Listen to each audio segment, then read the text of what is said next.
Despite the controversy surrounding Amber Heard and the suspension of future DCEU films, Aquaman and the Lost Kingdom stands out as a significant improvement over the formulaic and uninspired productions typical of previous DC movies.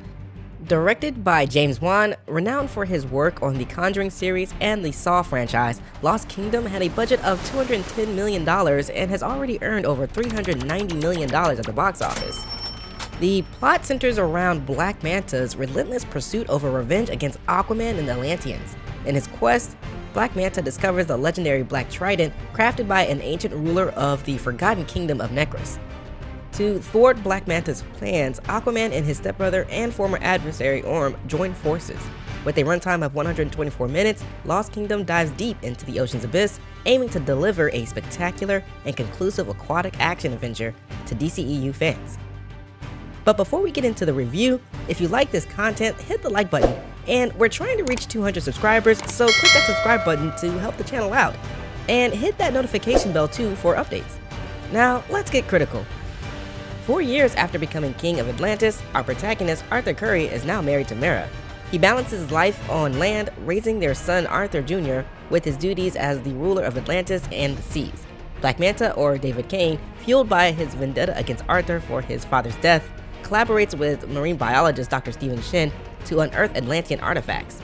Their research leads to an ancient, powerful Black Trident that possesses Black Manta, with its creator promising him the power to annihilate Arthur and Atlantis.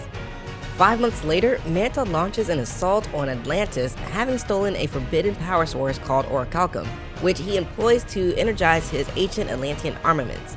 Arthur discovers that this orichalcum usage has escalated greenhouse gas levels, caused ocean acidification, and almost triggered a global extinction in the past when ancient Atlantis exploited it. To track down Manta, Arthur liberates his half-brother Orm from prison. Their investigation takes them to a volcanic island in the South Pacific, where they confront Manta in his secret base and uncover the origins of the Black Trident. Created by Kordax, brother to King Atlan of the Lost Kingdom of Necros, both the Trident and its creator were sealed away using blood magic after Kordax's failed coup. Realizing that any descendant of King Atlan can free Kordax, Arthur hurries to protect Arthur Jr., only to find Manta has already abducted the child. In Necros, Arthur is nearly defeated by Manta but is saved by Mera. Manta targets Mera and Arthur Jr. with the Black Trident, but Orm intercepts it, becoming possessed by Kordax. In the fight between Arthur and Orm, Arthur's blood is spilled, breaking the spell imprisoning Kordax. A cathartic moment ensues where Arthur persuades Orm to surrender the Trident, enabling Arthur to vanquish both Kordax and the Trident. As Necros crumbles, Arthur tries to save Manta, who chooses to plunge into the abyss and presumed death instead. The Atlanteans and Dr. Shin escape to safety and decide that Orm has redeemed himself. To prevent further environmental damage and promote global cooperation, Arthur and the Atlanteans decide to reveal their existence at the United Nations, where Arthur announces his intention to integrate the kingdom as a member state. James Wan delivered a commendable sequel to his 2018 success with Lost Kingdom. The film didn't demand too much in terms of direction, but Wan managed to convincingly portray the actors underwater, and the choreography and editing of the fight scenes, particularly the climactic battle between Arthur and Manta, were executed effectively. Despite occasional lapses into predictable one-at-a-time combat dynamics, Wan kept the audience engaged with exciting sequences. He smartly chose to highlight Mera and Atlanta's power more in the sequel, a decision that enriched the film.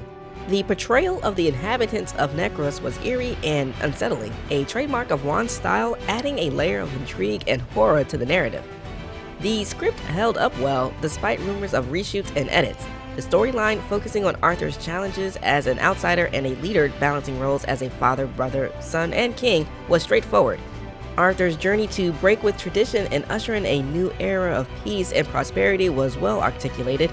However, looking at the Aquaman series more broadly, Manta's fixation on blaming Arthur for his father's death comes across as a weak motivation for the villain. More backstory on the events of the Lost Kingdom and deeper exploration of Kordax and Atlantean history would have added necessary depth. Jason Momoa continues to shine in his role, with his charisma fitting perfectly for this character. He convincingly portrays serious and poignant moments, embodying the ocean spirit with a portrayal that is uncontrollable, volatile, and primal. This portrayal adds a unique dimension to his leadership, contrasting the typical reserved and calculated demeanor of a ruler. Amber Heard, though not heavily featured, makes good use of her screen time, providing emotional weight and wise counsel to Arthur. She complements the film without being a distraction. Supporting actors including Nicole Kidman as Atlanta and Patrick Wilson as Orm seamlessly continue their roles, striking a fine balance with Momoa's vibrant portrayal. Wilson's blend of comedic timing and gravitas, along with Kidman's nurturing presence, add depth and balance to the film. Initially, I was braced for Aquaman and the Lost Kingdom to be a disaster, especially given the fallout from the Amber Heard-Johnny Depp trial. To my surprise, the film delivered strong writing, direction, and performances. The cast's chemistry felt genuine, and the movie didn't seem impacted by the external controversies. I am curious about the extent of content that might have been removed post-trial, but that's something we might never find out. Nevertheless, as a sequel, Lost Kingdom was a welcome addition to the Aquaman series, although it appears to be the final chapter as things currently stand. There were several moments I genuinely enjoyed, including the unexpected joy of seeing Patrick Wilson perform a Naruto run on camera. I was hoping for a deeper exploration of the parallels between King Atlan and Kordax and Arthur and Orm, particularly highlighting the dynamics of brotherhood where one sibling vies for power over the other. Lastly, I wasn't a fan of the ending, where Arthur introduces the world to Atlantis and declares, "I am Aquaman." This line felt like an empty echo of Iron Man's iconic sign-off in the MCU, especially given that this iteration of Aquaman is seemingly coming to an end.